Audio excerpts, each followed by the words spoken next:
بسم اللہ الرحمن الرحیم۔ دوستو، ہم آپ کو مائی اسلامک سٹوریز میں خوش آمدید کہتے ہیں۔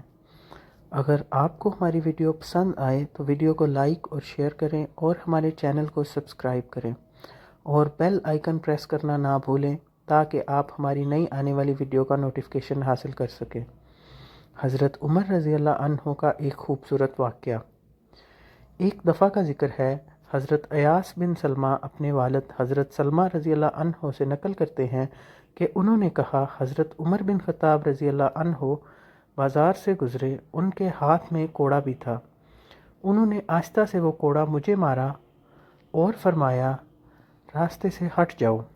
جب اگلا سال آیا تو آپ رضی اللہ عنہ کی مجھ سے ملاقات ہوئی۔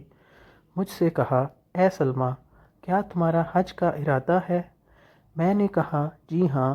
پھر حضرت عمر رضی اللہ عنہ نے میرا ہاتھ پکڑا اور اپنے گھر لے گئے اور مجھے 600 درہم دیے اور فرمایا، انہیں اپنے سفر حج میں کام میں لے آنا، اور یہ اس ہلکے سے کوڑے کے بدلے میں ہے جو میں نے تم کو مارا تھا۔